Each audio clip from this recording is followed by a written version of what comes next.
we're at the Atlanta History Center as part of the Veterans History Project, interviewing veteran Edward Knauth. And Mr. Knauth, would you please give your birth date and where you were born, and then share with us your memories and experiences related to World War II. Oh, I appreciate the opportunity. I was born in New York City. My birth date is May 13th, 1921. And I spent part of my time upstate New York and part of my time on Long Island. Went to school primarily on Long Island and attended Columbia University.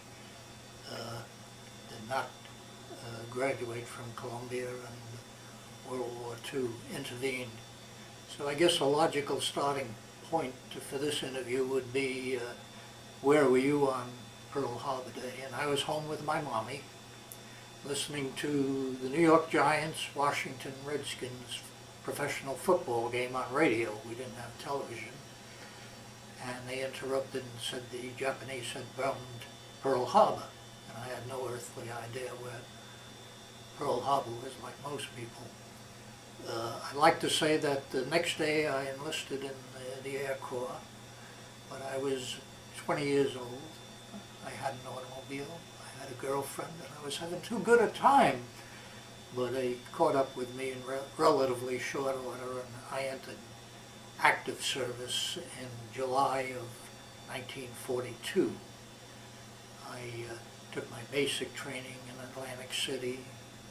They decided I showed the aptitude to be a radio operator, so I went to radio school in Sioux Falls, South Dakota, then on to gunnery school down in Fort Myers, Florida. Our crew assembled in Salt Lake City, and we did all our training on the West Coast. After completion of our so-called phase training, we were ordered to go to Kearney, Nebraska, pick up a brand new B-17 and fly it to Gander, Newfoundland, and then on to Prestwick, Scotland. Little aside, at the last minute this major came out. He was a real old fellow, probably 35 years old, and he painted with chalk on the nose of the new B-17, OLE, MISS, Roman numeral 2. Well, that didn't mean much to me until we got to Gander, where we were held up for 10 days for weather. And I found out that the major was Fred Key, and for historians, Fred and Al Key were already famous in the aviation circles, had flown out of Meridian, Mississippi. Key Field is named after them, incidentally, staying aloft in the old plane for weeks at a time. They'd eat up there and do whatever else they had to do up there. So we flew straight shot from Gander, Newfoundland to Prestwick, and that was the last we saw of Fred Key and Old Miss II. We were sent to school outside of London to further our education, which I think it's safe to say needed a lot of furthering. And school wasn't all bad. It gave us opportunity to indulge in the nightlife in London and do a detailed study of the combat techniques of the Piccadilly Commandos, for what that's worth. While we were in school on August 17th of 43, the 8th Air Force conducted a major operation for the time. We didn't have air divisions as yet. We had combat wings. They were the largest formations. And the first combat wing went to bomb the ball bearing factories in Schweinfurt, Germany. And that, strangely enough, became known as the first Schweinfurt mission. The fourth combat wing under Curtis LeMay went to bomb the fighter factories in Regensburg.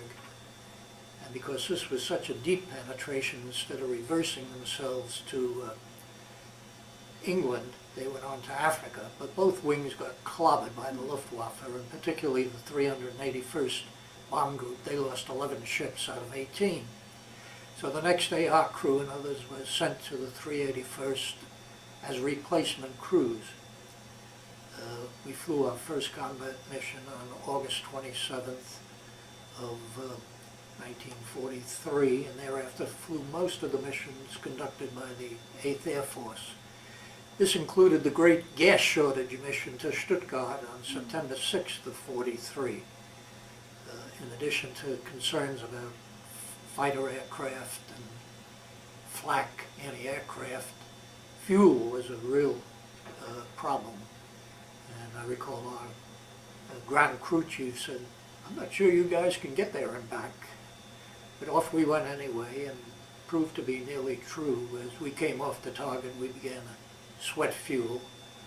And as we neared the French coast, they began to throw everything overboard that they could to lighten the ship. They looked at me a couple of times, but I think they felt sorry for me, so they didn't throw me overboard. At any rate, I was trying to get through on air sea rescue, and everybody and their brother was trying to get through, but we made it across the channel, and mostly on smoke, and landed on emergency airfield right on the British coast on a steel mat.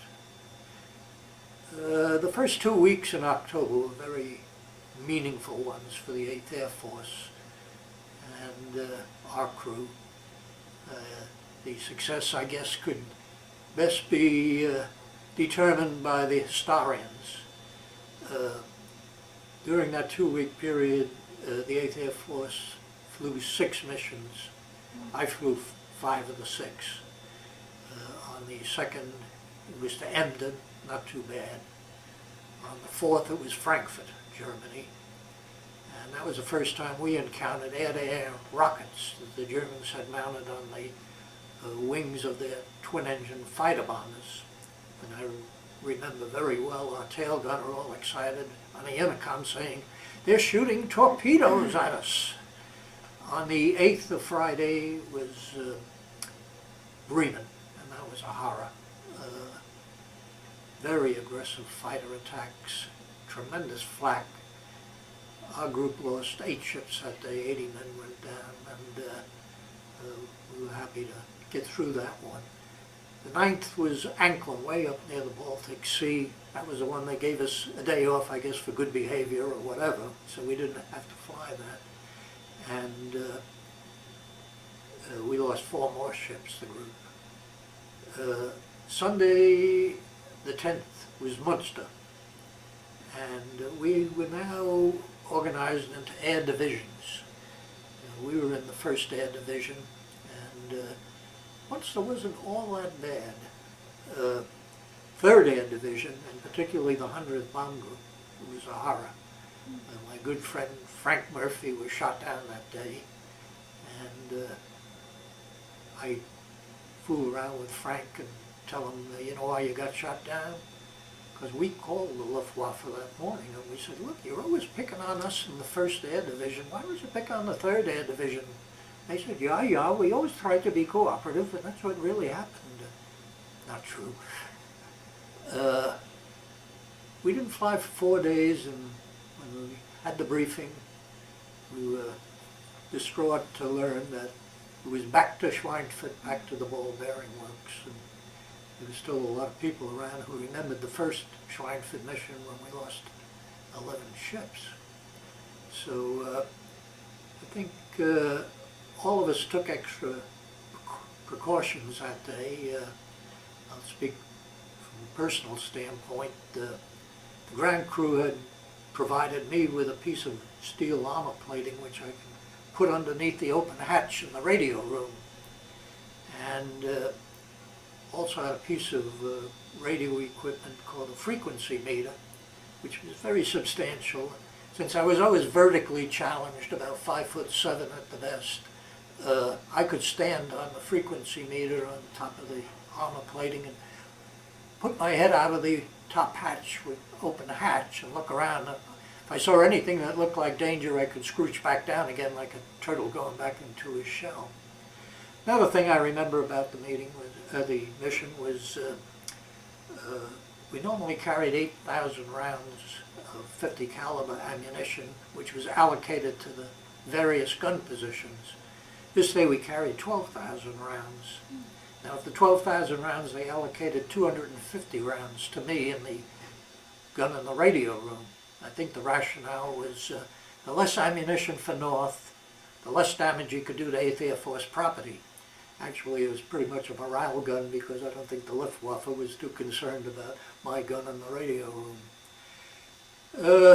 Mission was called for in the morning, and we hung around as usual, trying to find out whether it was going to be called off or go ahead with the mission. I think we had mixed feelings. If it had been called off, we would have all gone back to our quarters and sacked out for the day. But I think we were realistic enough to know that if we didn't go that day, it might be the next day. So finally we took off, and had a difficult time assembling, it seemed. It took forever.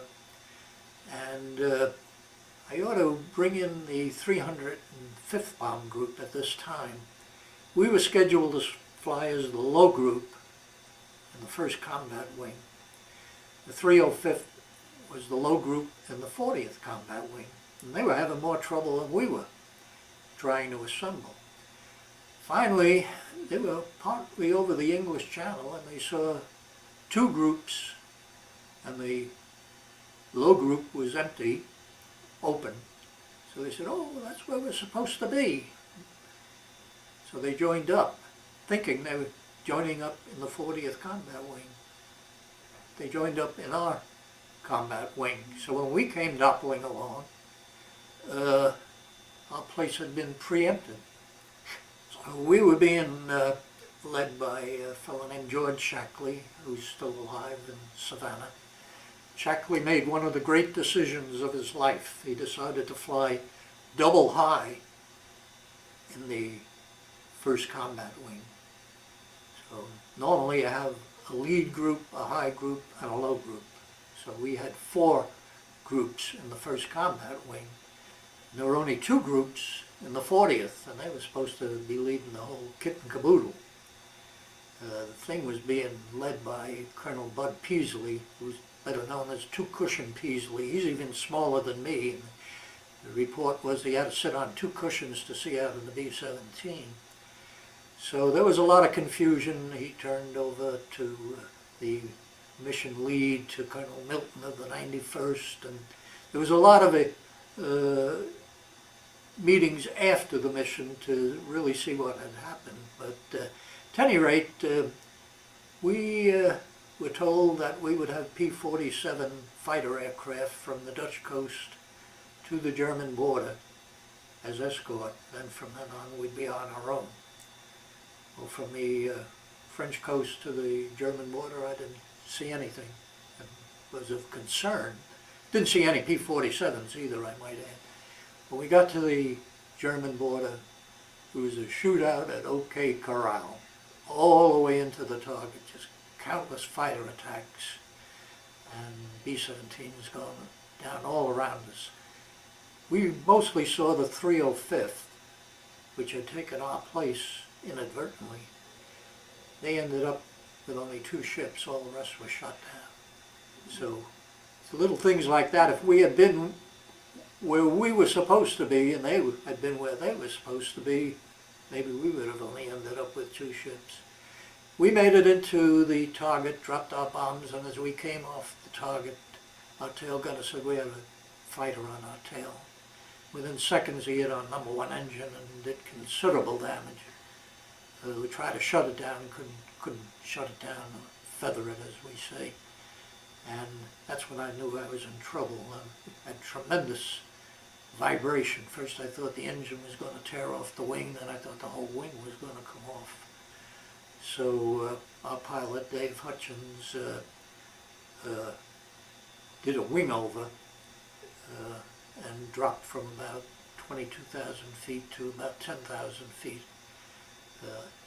Meantime, our tail gunner had said several other German fighters were queuing up on us to finish us off, but I did see 2 twin-engine fighters went right over my head, but I guess they had made a pass at us and didn't do any further damage.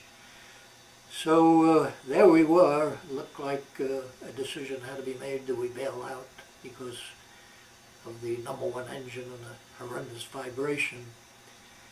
And our co-pilot was a fellow named Tex Stevens. And my pilot, Dave Hutchins, has written a comprehensive report on this particular mission. And he says that he asked Stevens, well, you know, should it hit the bailout button and get out of here? And Stevens said, well, let's try a couple of minutes or so more. I might put in a word about Tex Stevens. After flying 25 tough missions against the Luftwaffe, he got killed in the Berlin airlift 3 years later, helping the German people when the Russians had blockaded Berlin. So I say that for what it's worth. It's real irony to me. Before a real decision could be made, the propeller tore off the prop shaft and stopped the horrendous vibration. So now we had to make a decision. Do we head for Switzerland, or do we try to get back to England all by ourselves? Or do we jump out of this thing? And it was pretty much unanimous. We wanted everybody, let's go home, which was England at the time. So I learned long after the fact that Dave Hutchins had been given detailed maps of Switzerland. He had been given the phone number of the American ambassador in Switzerland. Also, there were rumors that if you went down in Switzerland in the German part that abuts Switzerland, they were selling down them to the Germans, the Swiss. So I put together a little scenario. If we had gone down, they would have said, now we have a nice young radio operator we'll sell to you for $1.98. His name is Knauth, really in German, and grandfather comes from Remagen. They probably would have said, we know that sorry bunch, you keep them. At any rate, we headed back for England, went right over Paris at about 10,000 feet inadvertently. And anti-aircraft, every anti-aircraft gun, this is still, of course, enemy territory, long before the invasion. And we got out of there pretty quickly. The reason we knew we were over Paris, we saw the Eiffel Tower. We got to the French coast, and all of a sudden there were 2 fighter aircraft right there. I didn't know where they came from. I was ready to surrender to the Bulgarian Air Force, whoever came along that day, but they were 2 British patrol planes. And they steered us into an English field called Motherwell. And we landed, and as we taxied towards the hangars, we were followed by a Jeep. Had an English officer in it with his gun mounted on the Jeep and 2 enlisted men. And when we finally got to the hangar area and shut down, opened the front hatch, and spent rounds just poured out of the ship onto the tarmac. And the British are always masters of the understatement. He said, my goodness, you chaps must have been in a terrible fight. So we stayed at the British base, had tea for breakfast in the morning, and then they took us back to our base, and we got a new B-17G model with the chin turret. And thereafter flew most of the missions. We had all become mission counters. 8th Air Force, in its wisdom, had decided if a crewman could survive 25 missions, he was eligible to be rotated and go home. And that's the thing that we all look towards. So Schweinfurt was my 14th mission, and after that, as I say, I flew most of the missions. I went to Bremen 3 times, the end of November and beginning of December. I wanted to see if they had a commuter discount that I could use, but they apparently were not available. So I'll fast forward, if I may, to January 11th. I had 22 missions and was not feeling well. I lost my appetite, was very tired. Nevertheless, I was gung-ho to finish my 25 and go home. So we flew a very, very difficult mission. They sent up 600 B-17s to hit multiple targets in the middle of Germany in the Brunswick area. We were scheduled to hit the fighter factories in Oschersleben. Well, the weather was horrendous. After 2 hours in the air, they recalled about 75% of the bombers. The fighters, except with few exceptions, couldn't get off the ground. So we had penetrated so deeply in the first combat wing that they decided to let us go on. We found ourselves in the middle of Germany. The weather had cleared. No fighter escort, about 160 B-17s. And I recall very clearly about 20 maybe single-engine fighters heading towards England. I said, well, there goes our fighter escort. No, they were Focke-Wulf 190s. And they circled around and they came right through our formation. I mean, I could hear the bombardier and the navigator and the top turret gunner, here they come, and I knew within seconds they'd be going right over my head. And B-17s were going down all around us. But for whatever reason, we didn't go down. And we lost 8 ships that day, and we got our second presidential unit citation. Didn't fly again for about a week, maybe a day or so longer. And I'm in good medical language, I was feeling worse and worse. So when we called another mission, which would have been my 24th, I told the flight surgeon, I think I can make it. He said, don't make it, come back at 10 o'clock. So I reported at 10 o'clock. He said, how long you had liver trouble? I said, I never had liver trouble. He said, well, you do now, you got a bad case of hepatitis. So it's in the hospital in Cambridge for you. So off I went to the hospital. Hospital wasn't all bad. They served us roast beef and steak and fresh eggs. The only trouble is when you get hepatitis, the mere sight of food nauseates you. The other thing I remember about the hospital, they said, we can't have all these guys hanging around all day doing nothing. I was in there a month. They need therapy. So the therapy was basket weaving. We were told we had to weave baskets. And that gave us, incentive to say, nurse, if you want to sit on the bed with us, we'll weave a basket or two. But they were too smart for that. So finally they paroled me. My crew had finished up. And I went back to the 381st with 2 missions to fly. I became the lead operator in the group. And my 24th mission was to Frankfurt. My 25th was to Berlin. Second daylight mission to Berlin on March 8th. And it wasn't a bad mission. I was very busy on the communications equipment. We had what we call fighter control points. Relays of P-51 fighters would pick us up at certain intervals and escort us. And that was my job to say whether we were early or late of our estimated time at a certain fighter control point. Got over Berlin, and part of my job was to say, when the bombardier said, Bombay doors open, I confirmed that. Bombs away, I confirmed that. And Bombay doors closed. And when he said bombs away, they didn't go away. We had 40 incendiaries hung up in the Bombay. And 2 of them were right. In the radio room, you can look right into the Bombay, and there were 2 on the catwalk. I kicked them out with my feet. But the catwalk looked about the size of a 2x4, and there's Berlin below 22,000 feet. I could see flashes down there. And, the engineer came from the forward side of the Bombay, and he got out there. We wore what we called an English type chute. We wore the harness with the pack attached, if you needed it, onto the harness, and formed the chest chute. So he was out there with just his harness on, hanging onto the bomb rack, trying to get rid of the bombs, incendiaries. And I can recall saying to myself, if this sucker falls out of the Bombay without his pack on, I'm just going to faint probably right on the spot. But he cleared the Bombay, and we got back to our base. And that was my 25th mission. Had a short meeting where they said, now Knauth, if you want to stay over here, we got great plans for you. And I knew they lied. So I said, I want to go home and see my mommy and my sweetie. I haven't seen them in 2 years, or almost 2 years. So I had another short session where I got my Distinguished Flying Cross. And I went home on the old Queen Mary first week in April of '44, when all the traffic was going from the States to England for the D-Day invasion. I was going the other way.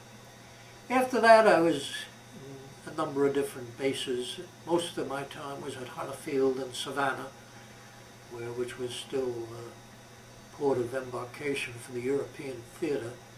They'd bring ships from the factories to a modification center, then to Hunterfield, where we'd take them up and see if the modifications had been made on the equipment. When Germany surrendered, then they shipped us all to Chico, California to do the same thing. By the time we ever got organized there, Japan had surrendered. So I wasn't cut out for career military, I didn't think. So as soon as I could get out, I got out around the end of 45. This was sometime in November. And went back to civilian life and made one further mistake, if you can call it a mistake. Wasn't making too much money. I was with the Metropolitan Life Insurance Company and as an underwriter and with aspirations to become an actuary. Didn't have the talent for it, but didn't know it at the time. So this fellow said, why don't we join the reserve outfit? We can make a little money there. So I joined up in December of 49. Korea broke out the summer of 50. Fill out questionnaires, take a physical, and by that time I had 2 little girls. I said, oh no.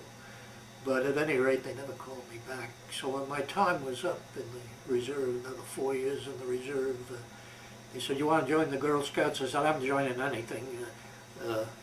So that was it. Transferred down here about my company in 53 and loved Atlanta and been here ever since. So I don't know if I've used my 45 minutes on that. If you interact in this and ask any questions. Well, thanks. That is very, very interesting. Do you remember where you were when the atomic bomb was dropped in your I was in Phoenix, emotions? Arizona. No, that's not true. It might have been in Albuquerque.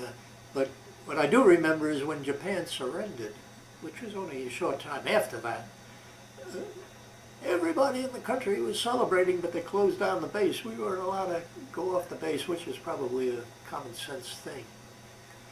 So, at any rate, I could have probably gotten into the B-29 program when I came back from England, but I said no thanks. So. You mentioned your second Distinguished Flying Cross. What was the first one for? I think you mentioned that battle where you subsequently received the second Distinguished Flying Cross. No, I ended up with the Air Medal and 3 oak leaf clusters. If you flew 5 missions, you got the Air Medal. Every subsequent 5 missions, you got a attachment to the Air Medal, a cluster. If you survive 25, and the average group was only surviving 8 missions at the time, but then if you survive your 25, you get the DFC. Now the Presidential Unit Citation was given to a group, and we got the first one for the mission to Bremen on October 8th of 43, and then we got our second one on January 11th. So those are the 2 Presidential Unit Citations. No Purple Hearts. At any rate, here I sit. I ended up with 2 daughters, a grandson and a granddaughter, 2 great-granddaughters and a great-grandson and another great-granddaughter on the way, and consider myself very fortunate there. My time over in the 8th I consider as a transition from relatively small numbers of bombers, sometimes no fighter escort, a very inadequate fighter escort, to much larger numbers of bombers and much better fighter escort with the P-51 fighter. So I've given a number of talks about my experiences. Try to tell the truth about, 90% of the time. I think you mentioned a G model B-17.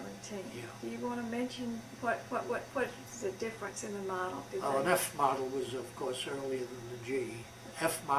big distinctive part of the G had a turret under the nose of the B-17, whereas the F model didn't. And the B-17 had gone through all, like most airplanes, all model changes from the original to E's to F's to G's. G was the last model. And the picture you have there is an F model. It doesn't have the chin turret underneath the nose on page 2. If it was a G, it would have a turret underneath. We had flexible guns in the nose of the F. Don't ask me too many technical questions, because, you know, radio operators don't know too much about anything, and the last thing they know about is engines and things like that, because I used to be back in the radio room and hear the pilots and the engineer talk on the intercom, and my input would be back in the radio room, Lord, let these dummies know what they're talking about. Well, evidently they did. You knew too, because you did so well. Do you have any comments for the future generations about Future generations? Well, everything I your hear. advice? I have some experience with the B-2 stealth bomber, and that relative by marriage was the chief engineer for Northrop that designed the B-2 flying wing. You know, it's the wing. And they just have two, well, we had 10 men. B-17 is just 2 in a B-2 stealth bomber. One little anecdote that this fellow Irv Wallen told me about, has a very wide cockpit, and they were flying from Missouri to Bosnia, to bomb Bosnia when that was an active war zone. They had 2 air-to-air refuelings, but since airmen are enterprising young men, they went to Walmart, got themselves a lounge chair, and they put it between the cockpits. And you don't have to muscle a B-2 in modern aircraft, it's all avionics. So one guy looks at all the instruments, the other guy sacks out in the lounge chair. So the next generation, not going to have anybody in aircraft or whatever comes after aircraft. It's going to be all pilotless, crewless, so I understand. Since I'm going on 85, I don't know if I'm going to be around to see any dramatic changes, but the old B-52, we just had a talk by a B-52 man at one of our meetings, and he told us that the B-52 is still being used, but they can't send it into a combat zone anymore because it's too vulnerable. It's all the stealth stuff. The B-1B bomber is, so that's my lucky piece You there. want to hold that up? We can put it on the camera. I was given by the commanding general of the 8th Air Force in Barksdale, General Carlson, who's since gone to the Pentagon for his 4th star, but I kind of carry it as a lucky piece. Actually, I gave it to my daughter, who How was did you? attending a reunion of B-52 people in Barksdale, and going to the ladies' room, and she met Carlson in the corridor and thanked General Carlson for what they were doing, and said, my daddy was in the 8th Air Force in World War II. He's still gung-ho. He said, give him this, so he doesn't give these out promiscuously. That's great. Now, do you want the bottle of Chambord, or do you want this? You can't have either one. Maybe we can get this on the camera too. You can tell us a little bit about that, maybe. Should I talk? Mm-hmm. Well, we have a separate group called the Second Schweinfurt Memorial Association. That's considering that we lost 600 men that day. And they have meetings, and this represents part of this page represents part of their literature. Comes with a briefing letter about 3 or 4 times a year, and names a lot of names of guys that are no longer with us. And we have different, we have one in Schweinfurt, we have an English group that's involved, we're down at Pooler, Georgia, we have a place down there. And every other year, either the Germans from Schweinfurt come over here for the reunion, or we go over there. And page 2 is just what I put together for myself for the handout at the seminar. And that, of course, was my crew. And this is what happened to us on that second Schweinfurt mission. We only lost 1 ship because the 305th took our place, and they lost all but 2. So there's just little things that happen during a war that can certainly impact on your life. Amazing. How did you happen to be in the Army Air Corps as opposed to another branch of the service? How did that choice come about? Just that they needed people in the Air Corps at the time. Mm-hmm. And maybe if 3 months later I would have been in the infantry, who knows where I would have been. But I didn't volunteer for the Marines, I didn't volunteer Navy. I can get seasick in the bathtub, so I decided the Navy wasn't for me. It just happened at the time they were taking everybody and their brother into the Air Corps. It was still Army Air Corps. It wasn't a separate branch of the service.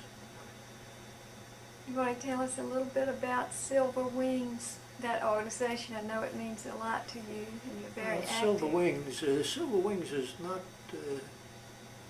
solely military personnel. The original idea of Silver Wings was if you soloed, and you had 20 years from the time you first soloed, then they couldn't get enough guys, so then they, like most organizations, they opened it up to so-called associate members, and I'm an associate member, and they meet once a week with a few exceptions for Christmas and Thanksgiving and whatever, and meet over at the Petit Auberge, and normally have a speaker. Gratified to have my grandson as a speaker about a month or so ago, who did all the advertising for the Marine Corps, recruiting advertising. If you see it on television, that's David Randolph's baby. They work on a team basis, and he headed up the whole team. So that's great. Well, thank you. We're just very, very much appreciative of your coming today. Yeah, well, I'd be anxious to see how I came across. It's very interesting.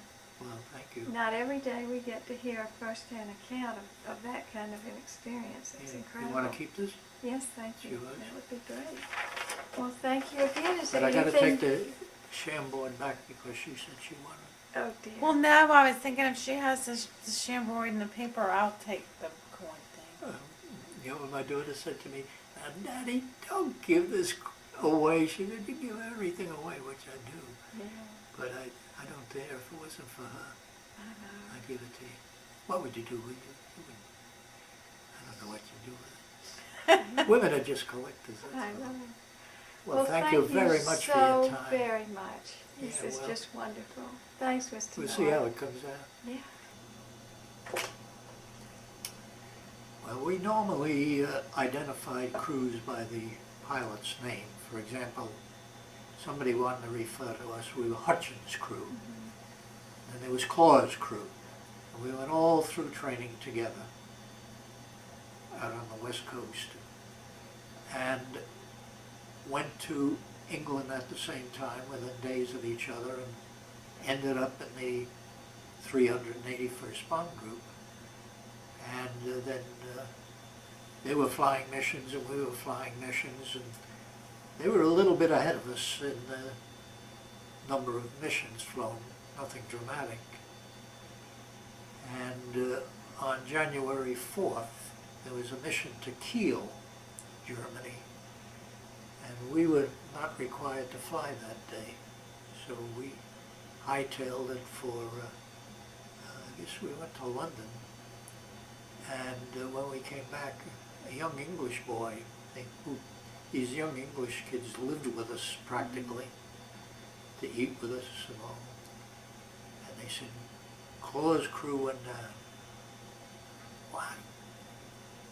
They took off the 25th mission. This is their last mission on January 4th. And got to the end of the field and went right back into the ground and all. 10 were killed. Our chaplain, J. Good Brown, kept a detailed diary, and it resulted in a book later on, which I'd let you read if you so desired. But he was the one that had to go and look at the bodies and all that stuff. But at any rate, I found out long after the fact that I guess the CO said, well, which crew wants to fly today, and the other crew can have the mission day off. They flipped the coin, and Claw wanted to fly his mission because they wanted to get the mission in. So if they hadn't done that, but I went to their funeral, obviously, and was at the American Cemetery in Cambridge, and in raw January in England is not the most favorable weather, and raw, cruel day in their 10 open graves, and plus others that were being buried that day, and that was probably the biggest trauma I had in my one-on-one experience. When you're in combat in the air, you know, you're so detached. It's kind of unreal. It's machine against machine, maybe. You don't think of people. So I know when they played taps, you got to be pretty hard not to cry. And I'm sure I cried. What is the name of that book? All the Brave Young Men. By J. I have it. I would like to read it. J. Good Brown. He's got a few inaccuracies. He's still alive. He's 102 years old. It shows if you become a clergyman and lead the good life, you live forever. You That's see. right. Yeah. I'll bring the book into you. Right. But little thing. Amazing. I'm not saying if we had flown the mission that day that we would have crashed, you know, but they did. And on the very last mission, there was 10 young guys, well, probably some not even 20, if most of them in their early 20s. And I had one fella who, whether he didn't like me or just wanted to bug me, we'd see each other out on the flight line. They're going to get you today, Knauth. I don't want to say what I replied to him, but at any rate, Maybe that's... he didn't make it. Oh dear. Well, thank you again. We very much appreciate this. And you've managed to keep up with a lot of people, it seems like, through the years. Well, we had a reunion in Gatlinburg. My wife was still alive, so it had to be prior to, my wife died in 1990, probably about 2 years before she died. And we got seven Right. of the original 10. That's great. Tex Stevens got killed in the Berlin airlift, and 2 guys, we just could never run them down. We even checked all the jails and everything else. Well, maybe if we can get them to come fill out one of these forms and I do an interview, have write-ups we can by find them. Dave Hutchins. He wrote up the Schweinfurt mission, and he also wrote up the Stuttgart mission, the great gas shortage mission. I have those write-ups. How much of a historian are you? Pretty Thank you. much? Well, Yeah. mostly just interested in these accounts. But thank you so much. Oh, well, thank you. That's, I Great feel privilege. honored. Thank you. We're the ones who are honored.